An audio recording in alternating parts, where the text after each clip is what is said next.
recently went blonde from red. This doesn't look that blonde, but it is very blonde compared to the red it was.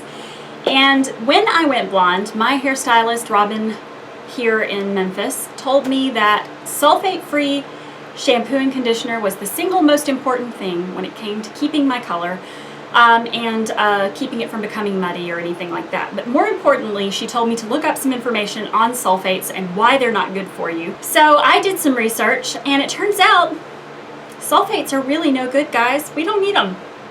Let me tell you why.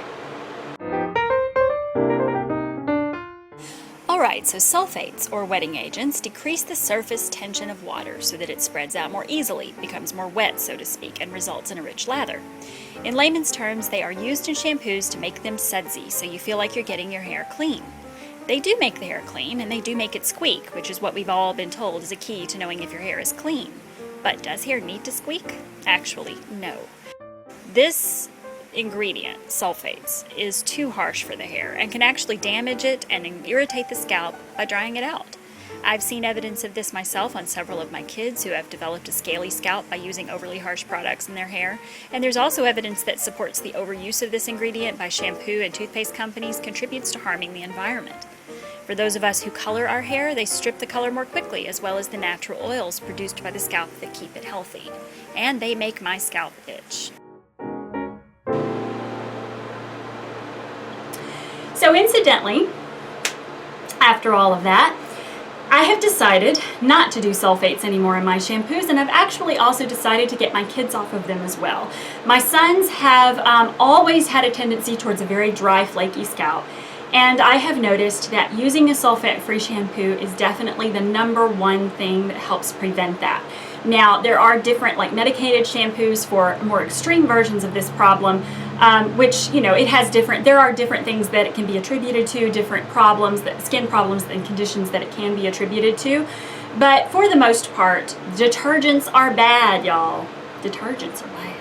So we need to avoid them. And the reason we need to avoid them, most importantly, is just because they're not good for your hair. There is really no reason for them to exist other than people like to see suds whenever they shampoo, just because that's what we've been taught is the preferable way to shampoo.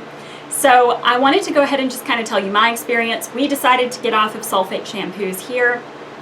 And so I started kind of looking around. I have tried this sulfate-free shampoo by L'Oreal called Everpure. I'm not a fan of the smell. I think it's very perfumey. I was turned off by the smell. So after I finished using it up with the last time that I got it, which is a couple of years ago, I didn't buy it again. But when I went to get my hair done, Robin, my stylist, told me that unless I could afford a really good, she actually recommended a salon quality shampoo that was very expensive. It was more around the $30 range. It wasn't something I could afford to do. And she said, well, if you must go with a drugstore brand, definitely go with a sulfate-free one, and this is not awful. That was the way she described it. The L'Oreal Ever brand is not, the sulfate-free shampoos and conditioners are not awful. Now, there are those of you who have major issues with L'Oreal because of animal testing, stuff like that. I've made my peace with L'Oreal. You do not have to, but there are other options you can use if you want to. There are natural products that are made on Etsy, and there are other shampoo brands that do not have sulfates in them too. Organics is one, I believe they're cruelty-free entirely, and I love the smells of the organic shampoos and conditioners. But anyway, so I went with this one because she said from her research that this was the best in sulfate-free shampoos and conditioners for the price. So I went ahead and purchased these again. But the interesting thing is I bought the Everpure sulfate-free Color Care System shampoo, and because I'm not a fan of the fragrance, I bought the Ever Strong sulfate-free Fortify System conditioner. Now this is scented with rosemary and mint, and let me tell you, it smells so fantastic. It's got a slightly masculine smell, so if you're against that, then you might want to avoid this altogether. But to me, it smells heavenly. I love the mint smell. I love the feel of this stuff, and my hair feels so much better since I got off of sulfate-free, or I got off of sulfates. And I'm not just talking about this go around, I'm talking about, I was using organics for a while before that, and it just made the world of difference. So if you are on board with getting off of sulfates, then by all means check these two products out.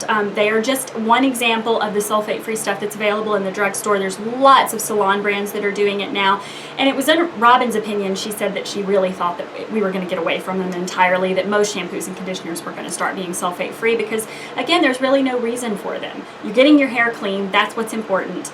And even though it may not feel as clean as it does with a high detergent sudsing up brand of shampoo, rest assured it's as clean as it needs to be. Your scalp's getting clean, and it's just really important for keeping your hair healthy and strong, and especially keeping your skin feeling good, because most of us don't use those high perfume deodorant soaps anymore unless we're a guy. I mean, honestly, do any of y'all use Irish Spring, Coast, stuff like that? Most of the time, most you guys don't use those deodorant soaps because they're so harsh on your skin. Well, think about those high detergent shampoos and conditioners and what they're doing to your scalp. So that's my feelings on that. I don't usually have such strong feelings about stuff, but I do feel pretty strongly about that one. So that is my opinion, and these are the ones I'm currently using. I'll let you know if I discover new brands that I really want to share. We'll talk to you later. Bye.